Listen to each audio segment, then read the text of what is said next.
10:38 a.m., the Sheriff's Office deputies responded to a reported carjacking in Hazeldale, about the 9200 block of Northeast 15th Avenue. The victim reported that two suspects, a male and a female, had stolen his van. The witness also stated the male suspect was armed with a handgun. The suspects reportedly left the scene in the stolen van.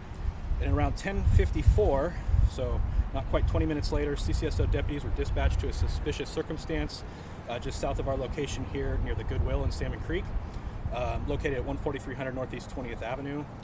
Witnesses stated that a male and female had attempted to carjack another person in the parking lot with a person inside. That person was able to push off and they were unsuccessful with that. The descriptions of the suspects near the Goodwill match the descriptions of the armed suspects from the Hazeldale carjacking. Deputies responded to the area and set up containment to attempt to search for the suspects.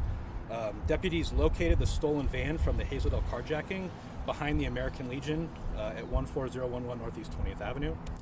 Deputies observed the male suspect enter the American Legion. That happened around 11:32 a.m. Deputies contacted the suspect inside the American Legion, where an officer-involved shooting took place. The male suspect was pronounced deceased at the scene. No deputies were physically injured. Law enforcement searched the area using K9 unmanned aircraft systems, but were unable to locate the female suspect. The original release said she is currently outstanding. I can confirm, as you guys probably just saw, right around 3:25 this afternoon, the female that we believe is the second suspect was taken into custody by Clark County Sheriff's Office. As part of this, she'll be turned over to the Vancouver Police Department, who will be continuing on with the investigation. All the information we have is preliminary. This is an ongoing investigation. The Sheriff's Office notified the Washington State Office of Independent Investigations, who declined jurisdiction, and so the jurisdiction for the investigation went to the Southwest Washington Independent Investigation Response Team, which is being led by Vancouver Police Department. They will be investigating the shooting. So the Sheriff's Office will take a portion of the original carjacking and the attempted carjacking, and the rest of the scene will be investigated by Vancouver Police Department. As part of our body-worn camera program, we believe there's video that was captured on body-worn camera and in-car video related to the incident. We haven't had a chance to review that at this time, and so that'll be reviewed and released at a later time. In compliance with Washington Administrative Code and Washington State law, the Sheriff's Office can't be involved in the investigation, so we haven't had a chance to talk with the involved deputies or to have any more information, so kind of all my sources of information came from the call logs and the information we have available there. Any future communications will come from the SWIRT team, and they'll release names of involved deputies. And then, if requested, the Clark County Medical Examiner's Office will release the name of the deceased when that gets to that point. Once the investigation is complete, it'll be before the PA's office for further review.